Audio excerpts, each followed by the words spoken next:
How to reconnect with people you've drifted away from. Have you ever sat with a cup of tea in hand, scrolling through old photos, and suddenly paused at a familiar face? Someone you once laughed with, shared holidays with, maybe even cried with, but now, they feel like a distant chapter in a book you're no longer reading. You wonder quietly, what happened to us? If that feeling tugs at your heart more often these days, you're not alone. As we get older, our lives change shape. Kids grow up and move out. Work responsibilities fade. Health, location, and even small misunderstandings can cause people to drift. And before we know it, someone who used to be in our daily life has become, well, someone we only remember on birthdays or when a certain song plays on the radio. But here's the beautiful truth, just because you've drifted from someone doesn't mean the connection is gone. It might just be waiting for you to reach out again, with courage, humility, and maybe a little smile. Reconnecting with people we've lost touch with isn't just about reviving old friendships. It's about reclaiming a part of ourselves. A part that remembers who we used to be when we laughed beside them. A part that still values shared memories and longs for meaningful companionship. You might be thinking, isn't it too late now? But I want you to know, it's never too late for a heartfelt hello. Never too late to send a message that says, I've been thinking about you. Let's start with something simple, reflection. Before you pick up the phone or write that message, take a quiet moment to sit with your thoughts. Think about the person you've drifted from. Not just who they were in the past, but who they might be now. What did they mean to you? What made the relationship special? And, just as important, what led to the distance? Sometimes it's not a big event that causes the drift. Sometimes it's just life doing what life does, pulling us in different directions, one busy day at a time. And that's okay. But understanding the reason for the space helps us return with compassion, not blame. Now comes the part that takes courage, reaching out. And I get it. That first step can feel awkward, maybe even scary. You might worry, what if they've moved on, or what if I say the wrong thing? But I want you to think of it like this, that person might be sitting somewhere wondering the exact same thing about you. A simple message is all it takes to begin. Something like, I came across a photo of us and it made me smile. I miss talking with you, how have you been? That's not dramatic. It's not demanding. It's just human. And honest. Some people will respond with warmth. Some might be surprised. And yes, some may not reply at all. But your act of reaching out isn't wasted. You're planting a seed. And more importantly, you are living true to your heart. What's beautiful about reconnection is that it doesn't always have to pick up where things left off. It can become something new. A coffee chat here.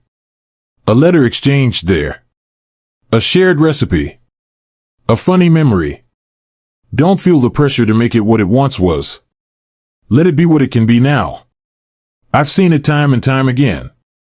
A woman in her 70s calling her college roommate after decades apart, only to discover they live just 2 towns over. A widower sending a birthday card to an old friend he used to fish with, who called back, crying, saying it was the first birthday he didn't spend alone in years. Sometimes all we need is a nudge. A sign. A soft reminder that someone still thinks of us. And let me say this clearly, reaching out doesn't mean you were wrong. It doesn't mean you're weak or needy.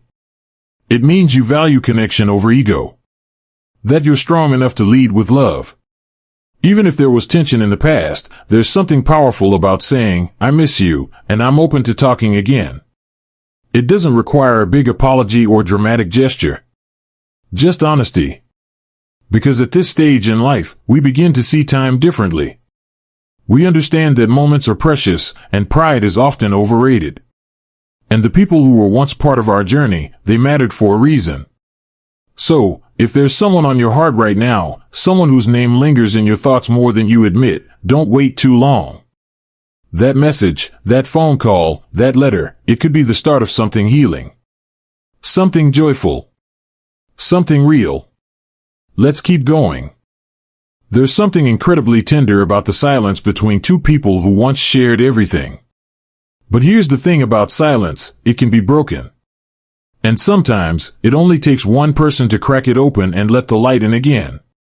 Let's talk about what happens after that first message or call.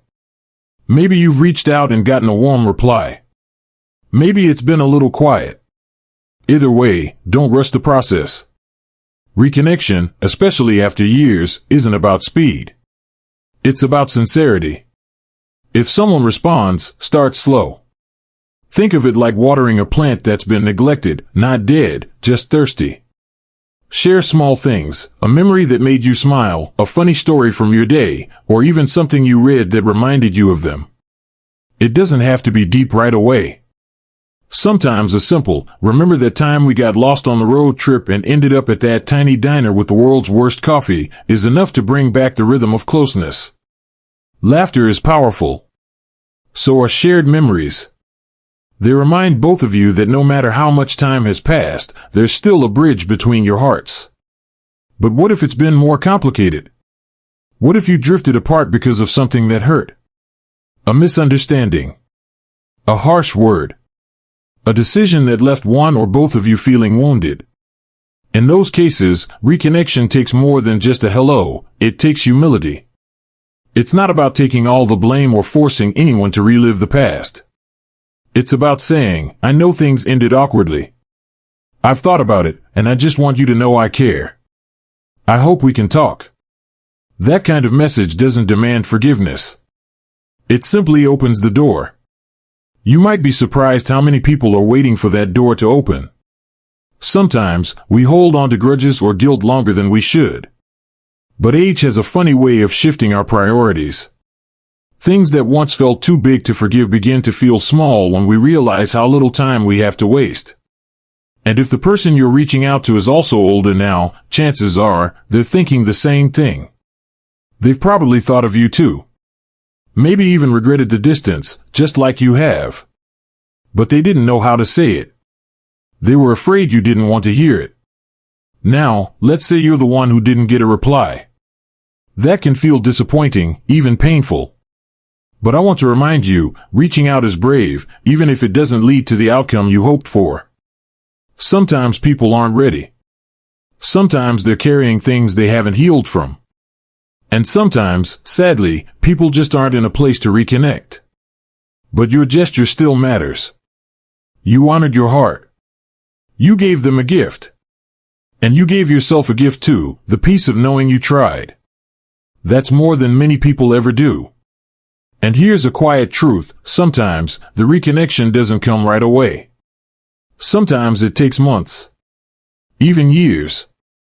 But that message you sent? It stays with them. It lingers in their mind. It shows them who you are now, someone kind, open, and willing to build bridges instead of walls. That's something to be proud of. One of the most healing things you can do in your later years is reconnect with people not because you need them, but because you cherish them. It's not about filling a void. It's about honoring history. About saying, you mattered to me, and you still do. You may even find that in the process, you remember parts of yourself you had forgotten. That old friend you used to dance with in your 20s? Reconnecting might remind you that your spirit is still young. That former colleague who used to tease you about your lunchbox? Reconnecting might bring back your sense of humor. That cousin who used to come over every Sunday? Reconnecting might feel like coming home. Every reconnection is a chance to rekindle not just the bond, but the parts of you that lived in those bonds. And don't overlook the joy of unexpected connections. Maybe in reaching out to someone, you are introduced to their circle again. Maybe you meet their grandkids. Maybe you start writing letters again, or sharing recipes. The possibilities are endless when you lead with heart. Even a single reconnection can ripple out in ways you didn't anticipate. This journey isn't about fixing everything. It's about choosing to stay open. Choosing kindness over pride. And letting yourself be surprised by how good it feels to say, I've missed you. So if someone's been on your mind, and you've taken that first step, or even if you're still mustering the courage to do so, hold on to this truth, you're not alone in wanting to feel close again. And just because you've drifted doesn't mean the story is over. There's still time. There's still room. There's still love. Let's keep going. There's something deeply human about wanting to be remembered. To know that someone, somewhere, still thinks of you with kindness. That your story didn't just fade out quietly, but left echoes in another heart. That's what reconnection is all about. It's not always dramatic. It's not always tidy. But it is real. It's two people choosing to bridge the distance with understanding, with grace, and sometimes, just with a little courage. Now that you've taken those first steps, whether in thought or action, it's important to give yourself space, too. Not every reconnection has to blossom into a daily relationship. Some may become warm, occasional exchanges. A card during the holidays. A phone call every few months. A thinking of you message on a rainy afternoon. And that's enough. It really is. Because at the heart of it, what we're craving isn't quantity, it's quality. Meaningful contact. Genuine warmth. A feeling that someone, somewhere, still knows who we are. And for those connections that rekindle into something steady and strong, what a gift. Imagine rediscovering an old friendship with fresh eyes. You've both lived so much life since the last time you really talked. There's so much to share, so much to laugh about, so many stories to swap. It's like picking up a book you loved as a child and finding new meaning in it as an adult. The chapters didn't stop, they just paused. Sometimes, reconnecting even leads to healing in ways we didn't expect. That old friend you lost touch with after a falling out? They might carry regrets too. And maybe they've changed. Maybe you've both softened. And sitting across from each other, even on a video call, you find a space where the past doesn't hurt as much, and the future feels open again.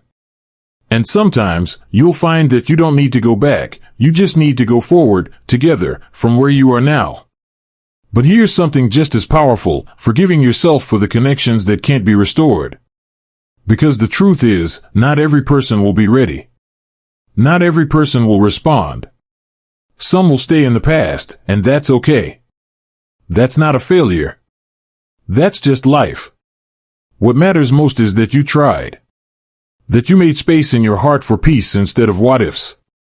That you showed up, not just for them, but for yourself. Because choosing love over silence is one of the bravest things anyone can do. And while we're here, don't forget the people already around you, the ones who've stayed. Sometimes we get so focused on who's missing, we overlook who's been quietly present all along. A neighbor who always waves. A sibling who still calls. A friend who never left, even when life got busy. Cherish them. Reconnect with them, too. Make time for the ones who still show up. That's a kind of reconnection that's just as important. And maybe, just maybe, this journey of reaching out inspires others around you. Maybe your adult children see you rebuild an old friendship and realize it's never too late. Maybe a younger friend learns from your grace and finds the courage to mend a broken bond in their own life. Your choice to reconnect might heal more than just one relationship. It might ripple out in ways you'll never fully see. And that, my friend, is something truly powerful. So here we are. At this stage of life, with wrinkles earned from laughter and years that taught us what really matters. The distractions have quieted, the noise has softened, and what's left is something pure, the desire to feel close. To feel remembered. To love and be loved, without the drama or the pride that used to get in the way. You still have time to say the words. To send the message. To take the walk down memory lane and maybe even build a new path beside it. And if you're still hesitating, I want to leave you with this.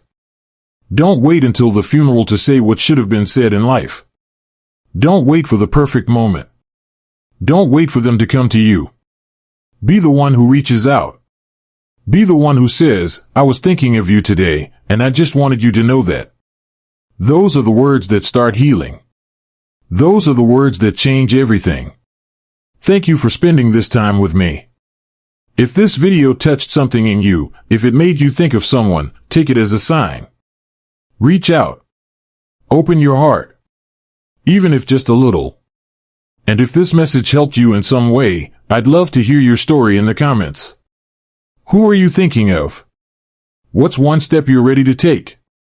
Don't forget to like this video if it meant something to you. And subscribe for more conversations that truly matter. Here's to healing. Here's to friendship. Here's to remembering that no matter how far we drift, the path back is always just one step away. You are never too old to reconnect with someone who once made your heart feel full. And you are certainly never too old to begin again.